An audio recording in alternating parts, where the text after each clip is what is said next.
Buenas tardes. How are we today in this beautiful city of Austin? I'm saying that because we have our LULAC folks back there, and if I don't say something about the great city of Austin, I don't know what will happen. Linda, thank you for being here. On behalf of LULAC, welcome to the 5th Annual National Latino Congreso. We are excited to be convening our delegates from across the country as part of this historic Congreso. 82 years ago, in Texas, LULAC founders established an organization that would become the largest and the oldest Hispanic organization in the United States. Since our inception on February 17, 1929, LULAC has championed the cause of Latinos in education, employment, economic development, and civil rights. In 2006, we joined with 8 national Latino organizations to form Congreso to elevate important Latino issues to the national stage. Yet, as we gather here in Austin to discuss the Latino agenda, the storm clouds of bigotry and exclusion have darkened the future of this great state. I have been appalled by the negative atmosphere that some politicians have created here in Texas.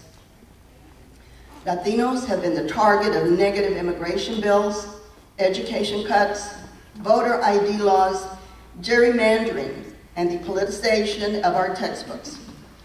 A state that prides itself on the Alamo, fajitas, and Latino culture has a vocal minority of xenophobes trying to erase its Hispanic heritage. That's why Fight Back, Fight For, the theme of this weekend's gathering, is resonating so strongly with our members. Our community is tired of being the scapegoats of extremist politicians seeking to score political points by attacking immigrants, Latino, and minority communities. And we will not stand by while our civil rights protections are rolled back and those who need help the most are persecuted rather than assisted. The Latino Congreso is demanding quality education for all students in Texas and throughout the nation. This is a critical area for our community, considering that Hispanic school children now make up more than half of Texas' 4.8 million pre-K through 12th grade students. If Texas is to continue to lead the nation in economic growth, we must ensure that all children in our state have access to a rigorous, high-quality public education. This Congreso will discuss strategies to beat back draconian anti-immigrant legislation here and in state capitals across the country. We are adamant that the issue of immigration is a federal issue that must be addressed in a comprehensive manner by the U.S. Congress and our President.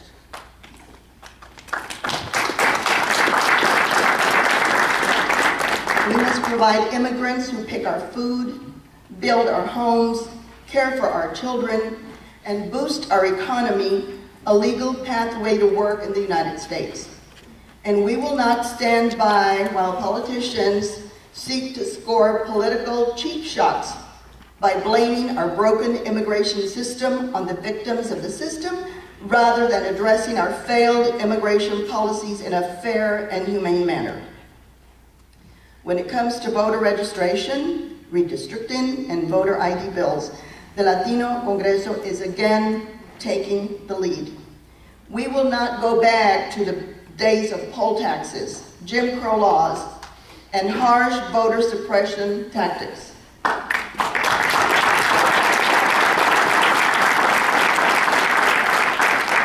Our democracy can only be strong if we ensure that all eligible Americans register and participate. Any effort to discourage voting is just plain un-American. Just yesterday, the U.S. Census Bureau released new figures, or a couple of days ago, documenting a tremendous increase in the Latino population of the United States. Hispanics now number over 54 million in the U.S. and Puerto Rico, representing 17.4% of the U.S. population. Here in Texas, Latinos accounted for 2/3 of the state's growth over the past decade, making up 38% of our state's total population. Texas is now a minority-majority state, with non-Hispanic whites accounting for just 45.3% of our state's population. Minority populations accounted for almost 90% of the 4.3 million new Texans over the last decade. Considering this, it is LULAC's firm position that the 4 congressional seats that Texas will gain as a result of its minority population growth should be majority-minority districts, with at least 3 of them being majority Latino districts. Over the next 3 days, Congreso delegates will discuss jobs, education, redistricting, renewable energy, climate change, immigration reform, women's health, poverty, and border issues. A major theme of the conference is that Congreso leaders must fight back for those who are not well represented in our national government. We must fight for the immigrants, for the homeless, for the unemployed. We must fight for the families struggling to put food on the table, and the dream students with so much talent to offer. But with the doors of opportunity shut in their face. We must fight for the workers, for the victims of predatory schemes, and the migrant farm laborers who give so much to our country, but get back so little in return. And yes, we must fight for the undocumented among us who have the hardest jobs in America, but have become our nation's favorite scapegoat. Since when did the quest for the American dream, a pursuit ingrained in our nation's founding, become an unlawful activity and grounds for endless exploitation? We will call upon you, the delegates, to unite together and take these issues head on. Together, we will win these battles, and together, we will ensure that the fastest growing population in this country also has its brightest future. Muchísimas gracias. Let's get to work.